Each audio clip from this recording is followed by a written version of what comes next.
E aí, meu amigo, minha amiga concurseira, vamos continuar o nosso estudo aqui do direito administrativo dentro desse tópico, ó, delícia, que é o tópico de atos administrativos. Poxa, dentro aqui de atos, o que nós já sabemos? Que são aqueles atos que a administração pública pratica, utilizando-se das suas prerrogativas de direito público, pode ser praticada por ela, por particulares que receberam uma delegação, e a gente estava estudando as classificações. Nós sabemos ali a diferença de um ato discricionário, de um ato vinculado, que é super importante, um ato unilateral, bilateral, e dando sequência aí nas classificações, vamos agora analisar a nossa terceira. Então, exatamente, você pode continuar na mesma sequência. A gente parou, então, em ato discricionário vinculado, que era a segunda classificação. Vamos para a terceira, que é a diferenciação entre atos gerais e atos individuais. Olha só, a questão fala assim para você. Determinado órgão nomeou 20 pessoas para um concurso público, tratando-se dessa forma de um ato individual. Aí a pessoa fala individual. Individual é o ato praticado para uma pessoa, para um indivíduo, está errado. Está certo. Olha só, o que determina se um ato é geral ou individual não é a quantidade de pessoas que foram atingidas por esse ato, e sim se nós conseguirmos saber quem são elas. Se a gente consegue saber certinho quem são os destinatários desse ato. Vem comigo, vamos ter uma explicação mais geral, depois a gente vai direto na veia. Vem cá. Quando a gente fala de um ato geral ou dos atos gerais, nós temos atos cujos destinatários, as pessoas atingidas por esse ato, são indeterminadas. Não dá para saber quem são elas. Por exemplo, um decreto regulando o rodízio de veículos em determinada cidade. Imagina que vem um decreto regulamentando uma lei e fala lá que na cidade, na segunda-feira, não podem transitar veículos cujas placas terminam em 1 ou 2. Beleza. Cara, quem que é atingido por aquilo? Qualquer pessoa que tenha placas terminadas em 1 ou 2. Mesmo quem não mora naquela cidade vai ter que obedecer aquilo. Imagina que vem lá um decreto regulamentando a temperatura das câmaras frigoríficas para quem vai vender carne. Cara, quem é atingido por isso? Qualquer pessoa. Qualquer pessoa que resolver abrir um frigorífico tem que observar aquelas regras. Você vai notar que os atos gerais, ele tem um caráter normativo. Eles têm essa cara meio de lei. Essa parada aqui de conteúdo normativo, caráter normativo, significa que eles meio parecem com uma lei. Não é lei. Não estamos falando de uma lei. Estamos falando de um ato administrativo. Só que ainda assim ele tem essa cara meio de lei. Ele tem essa característica de serem genéricos e abstratos, conforme eu te disse.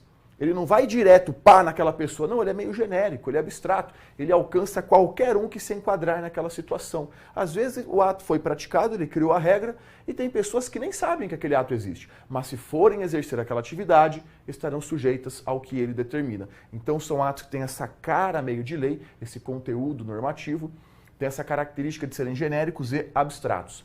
Esse tipo de ato, ele é caracterizado pela discricionariedade. O administrador público, ao editar esse ato, ele tem a margem de escolha para escolher as regras que ele vai colocar, claro, dentro do que está na lei, para melhor alcançar o interesse público. Joia, um outro ponto é que os atos gerais prevalecem sobre os atos individuais.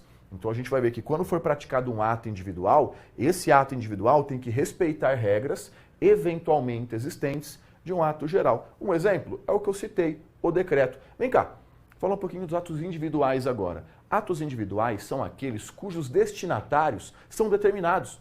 Aqui a gente sabe quem são as pessoas atingidas. A gente consegue dar nome aos bois, a gente sabe falar certinho quem são as pessoas alcançadas por esse ato. Nesse caso, temos atos de efeitos concretos, atos que atingem pessoas determinadas de maneira concreta, sendo que podem ser discricionários ou vinculados, depende da situação. Um exemplo, a nomeação de aprovados em um concurso público. Olha, se eu falo para você, a nomeação de 20 aprovados em um concurso. Eu sei quem são essas 20 pessoas? Claro que a gente sabe. Não são 20 pessoas a esmo, são os primeiros 20 colocados da lista de aprovados. Então aqui, independente do número de pessoas, se nós sabemos falar certinho quem são elas, estaremos diante de um ato individual. Então, para passar régua bem fácil aqui, o principal ponto que é o que você realmente vai encontrar mais em prova. Olha só, atos gerais, destinatários indeterminados, atos individuais, destinatários determinados. Nós sabemos exatamente quem são as pessoas atingidas. Exemplos também podem ser cobrados em prova, decreto é geral, o individual, nomeação de aprovados. Sendo que lembre-se que o ato geral tem essa cara meio de lei, genérica, abstrato, conteúdo normativo, enquanto o individual é efeito concreto, atinge diretamente aquelas pessoas. Bem tranquilo também, indeterminado, determinado e corre para o abraço. Uma outra classificação, epa, e essa cai pra caramba em prova. De todas as classificações, é uma das favoritas para ser cobrado em concurso público. Claro que todas caem. Se fosse algo que sequer é cobrado, eu nem ia perder meu tempo aqui com você. Tudo que eu estou falando cai. Mas essa daqui, essa é super cobrada. É a distinção entre um ato simples, complexo e composto. Aqui é uma classificação que varia de acordo com a manifestação de vontade exigida para a prática do ato. Olha, o ato simples é de boa. Ele nem vai vir em prova, muito raro vir em prova, porque ele é muito fácil. É perigoso até o bisonho que não estudou acertar, porque ele é fácil. O ato simples, ele é simples. É o ato que é formado com a manifestação de um único órgão sendo praticado. Um único ato não tem como ser mais simples do que isso. O barulho está aqui, ó, no ato complexo e no ato composto. Sempre eles tentam confundir isso aqui em prova.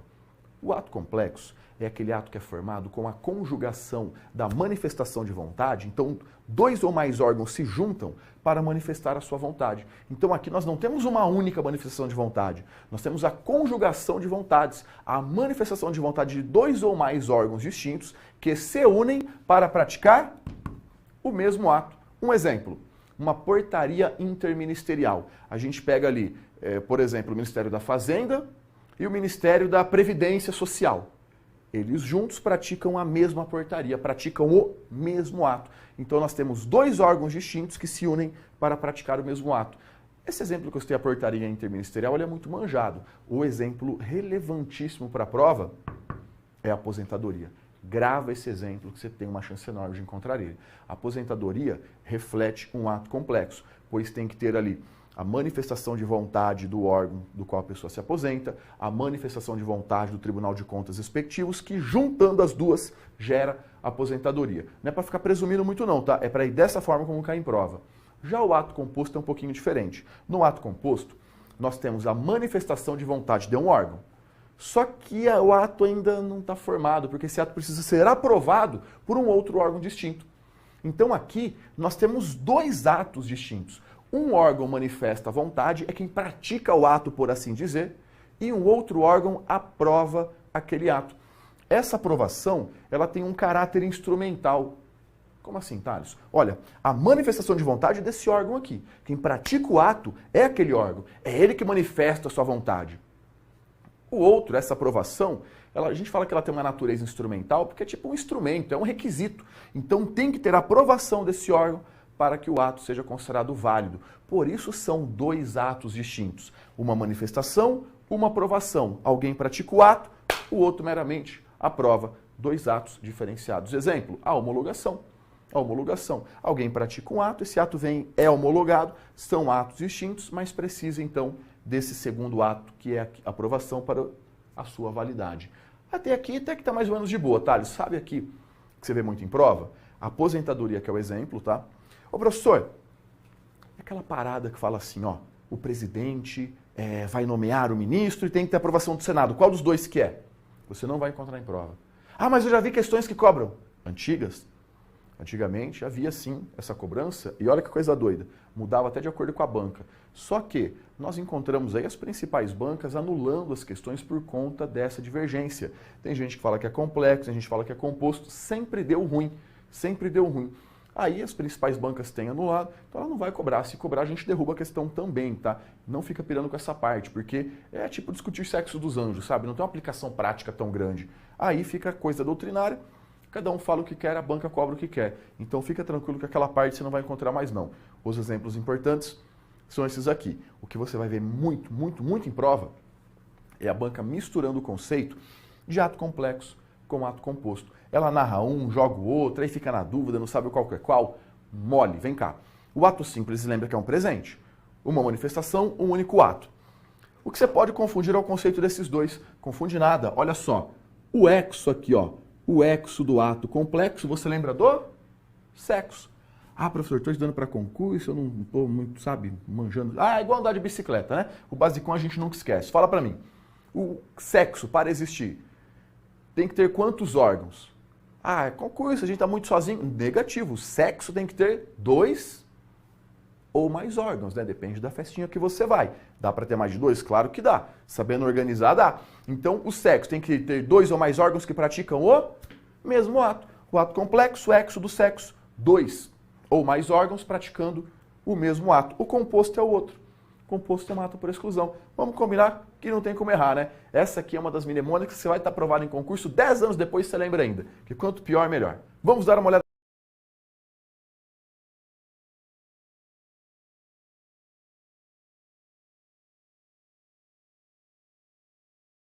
do expediente. Olha, essa quando vem em prova é quase um presente que a banca te dá, porque ela é bem fácil mesmo. Um ato de império é aquele que é praticado pela administração pública utilizando-se da sua supremacia. São atos que ela pratica realmente naquela condição de superioridade. Eles são coercitivos, ela está impondo, ela está mandando. Já no ato de gestão, não. Ato de gestão são atos que o Estado pratica sem exercer a sua supremacia. Tipo um ato negocial particular que vai lá e pede para ela fazer alguma coisa. Ela não está impondo nada, não está mandando nada. E o ato de expediente são atos internos. Atos que em um primeiro momento geram efeitos meramente internos. Então, o ato de expediente, essa pessoa confunde, não lembra, acha esquisito. O importante é diferenciar o ato de império do ato de gestão. E olha como é fácil. Ato de império é exercido com supremacia, o ato de gestão sem supremacia. O ato de expediente é o mero ato interno. Essa aqui é dada. Outra classificaçãozinha, que varia um pouco de acordo com a doutrina, mas que tem a sua relevância, é a diferença de ato constitutivo e ato declaratório. Às vezes eles invertem o conceito.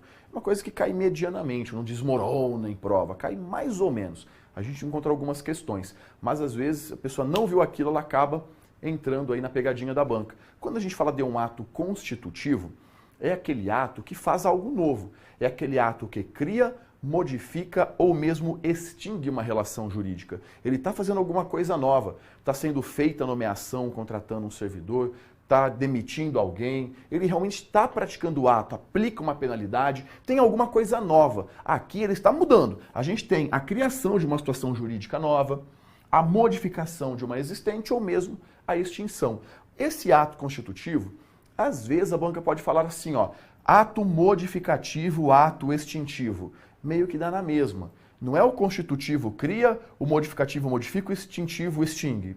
Meio que pode ser. Mas normalmente você vai encontrar o ato constitutivo se referindo aos 3. Então veja bem, se falar para você ato constitutivo e aqui joia, se falar modificativo, extintivo, é a mesma vibe, tá? É a mesma coisa. Aqui nós temos algo novo, seja para criar, para modificar ou para extinguir. Já no ato declaratório, esse que você tem que ficar de olho, não tem uma situação jurídica nova. Aqui, o poder público apenas reconhece uma situação pré-existente. Ele pega algo que já existe e reconhece aquilo. Ele não está fazendo nada novo, não está criando, modificando, extinguindo. Não, ele apenas pega algo que existe e declara. Nessa situação, olha o ponto para você ficar de olho. Ó. Criar, modificar, extinguir, verbos proibidos. Então, se falar para você de ato declaratório e fala ali, cria, modifica, extingue, a questão está errada, porque quem faz isso é um ato constitutivo. É bem simples. A doutrina, ela trata isso aqui realmente de maneira um pouco mais aprofundada, tem discussões, tem uns exemplos que dão uma discussão danada. Para a prova não, para a prova vem uma coisa bem suave. O que você normalmente encontra, quando é uma questão errada, claro, é a troca dos conceitos. É algo relativamente simples, bem tranquilo, né? Joia, vimos as classificações e agora é o seguinte, tem um outro ponto que não é bem uma classificação, porque até o momento o que a gente analisou? A gente analisou que tem que escolher, né? Quer ver? Ó, vem cá. Vem aqui comigo. O que a gente foi vendo aqui? Ou o ato é discricionário, ou é vinculado. Ou é unilateral, ou é bilateral. Ou é geral, ou é individual. A gente tem que ir escolhendo, né? Ou é um, ou é outro. Aqui, ó, ou é simples, ou é composto, ou é complexo. A gente tem que optar. Ou é de império, gestão, expediente, ou é constitutivo, ou é declaratório. É classificação que ou é um, ou é outro. Esse aqui, eu coloquei ele de uma maneira diferente, porque ele não é bem uma classificação.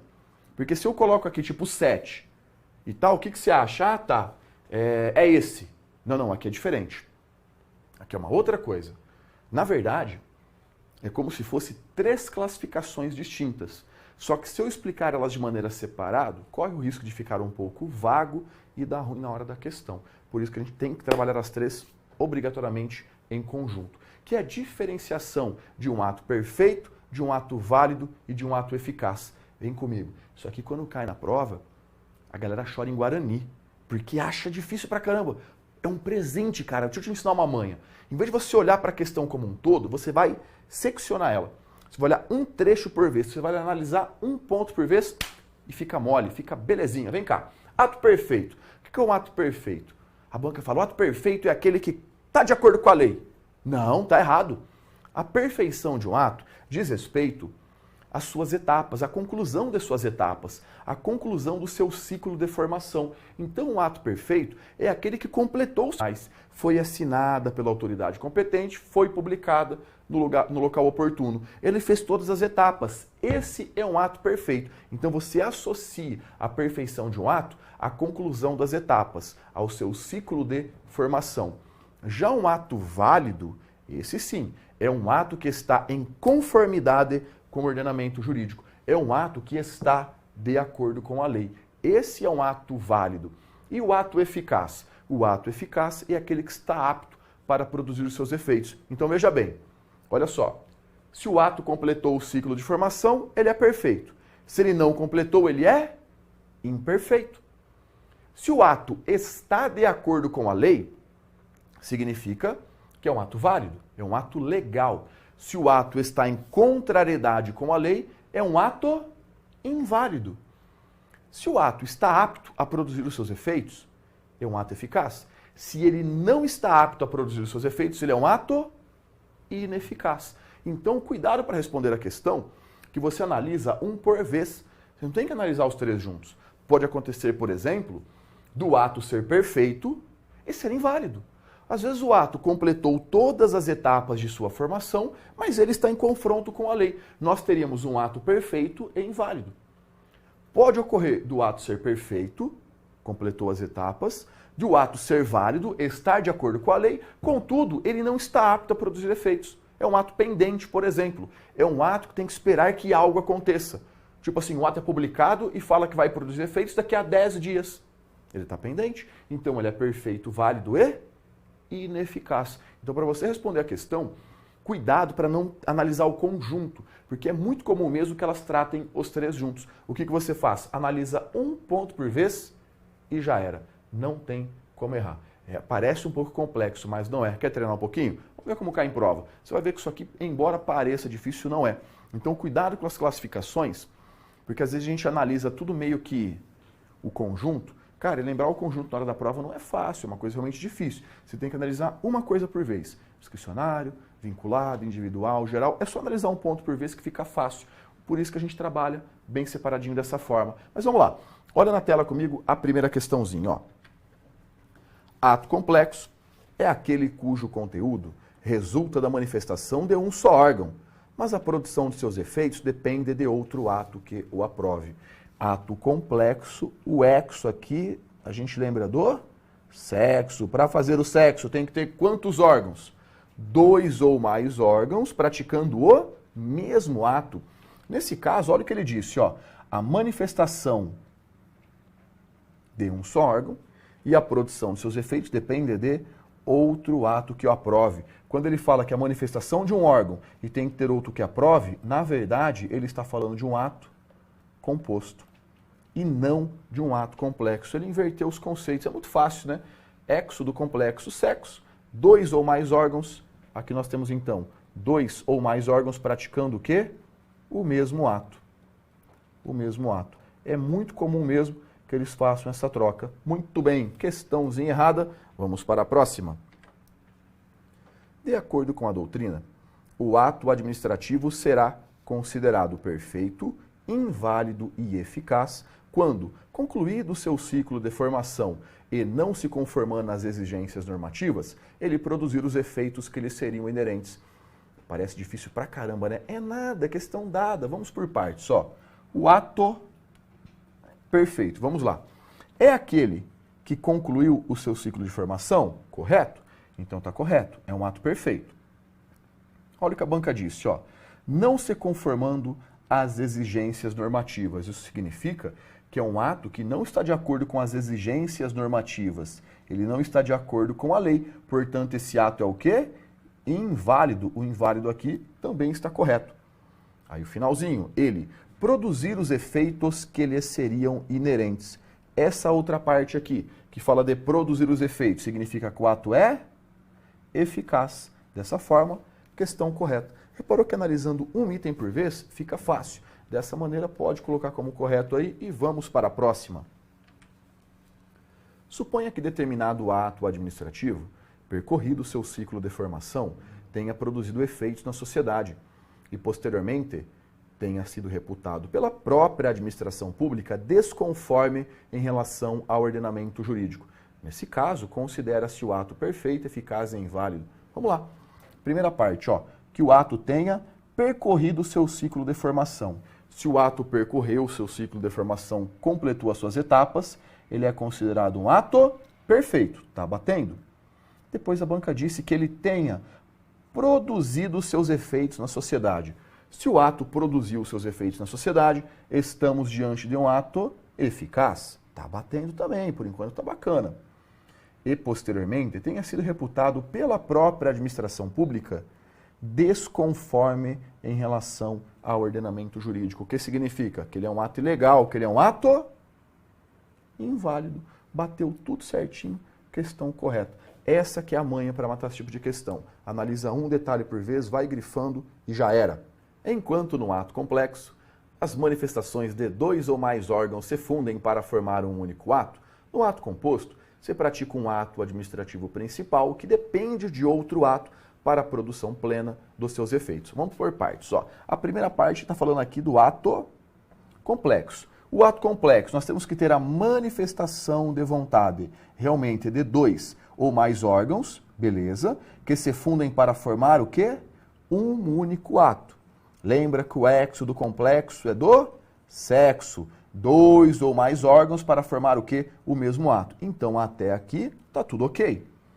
Já no ato composto, se pratica um ato administrativo principal. Então, nós temos um ato aqui que é o principal, que depende de outro ato para a produção plena de seus efeitos. Realmente, ele depende da aprovação desse outro ato aqui. Então, ele tem que ter a manifestação de vontade, que é o ato principal, e tem que ter a aprovação desse outro ato. Esse realmente é um ato composto. Questão correta. Ato administrativo declaratório é aquele que implanta uma nova situação jurídica ou modifica ou extingue uma situação existente. Pô, aí foi fácil, né? Quem viu a classificação mata bem de boa. Não é o ato declaratório que fala isso. Isso aqui que a banca narrou representa um ato constitutivo. Representa um ato constitutivo e não um ato declaratório. É ele que vai implantar, que é criar, que vai modificar ou mesmo extinguir. Questãozinha errada. Próxima. O ato que aplica determinada sanção a um servidor público configura exemplo de ato constitutivo, que se caracteriza por criar, modificar ou extinguir direitos. Agora tá bacana, olha só. Quando a gente aplica uma sanção a um servidor público, nós temos um ato constitutivo. A sanção, por exemplo, a demissão, ela está extinguindo a relação jurídica, o vínculo que o servidor tem com o poder público. Então depende. Agora aí, o ato constitutivo realmente ele cria, ele modifica ou ele pode extinguir direitos. Dessa forma, questão correta. Mais uma. Ato administrativo complexo é aquele que resulta do somatório de manifestações de vontade de mais de um órgão, por exemplo, aposentadoria. Vamos lá. O ato complexo, exo, lembra do sexo. Dois ou mais órgãos, é o que ele falou aqui, ó, do somatório de manifestações de vontades de mais de um órgão, beleza? Sendo que é um único ato. Então, até aqui tá coisa linda, tá tudo ok. Agora eu pergunto, a aposentadoria é um exemplo de ato complexo? Correto. A aposentadoria é um exemplo de ato complexo, inclusive é um dos exemplos mais cobrados de ato complexo. Questão correta. O ato de nomeação de 50 candidatos habilitados em concurso público classifica-se, quanto a seus destinatários, como ato administrativo individual ou concreto. Vem aqui para mim. Essa aqui é aquela questão daquele cara que fala, eu não preciso estudar, eu sou um cara inteligente, eu vou lá e vejo o que é óbvio ou o que não é. Aí a questão fala assim, 50 candidatos, ato individual. Ato individual é para uma pessoa, lógico que está errado. Da onde, Bisonho? Tá correto. Lembra que ato geral, destinatários indeterminados, atos individuais, destinatários determinados. Volta para a tela comigo. Olha só o que a questão falou, ó. A nomeação de 50 candidatos habilitados em concurso público. Perguntou se é um ato administrativo individual ou concreto. A gente sabe que os atos individuais, eles têm aquela natureza concreta. Agora, olha só, quando a gente fala aqui dos aprovados em um concurso, não estamos falando de qualquer um. A gente tem aqui do primeiro até da pessoa que está na posição de número 50, na 50ª posição. Então, a gente sabe certinho quem são todas essas pessoas. Nós temos aqui destinatários, determinados.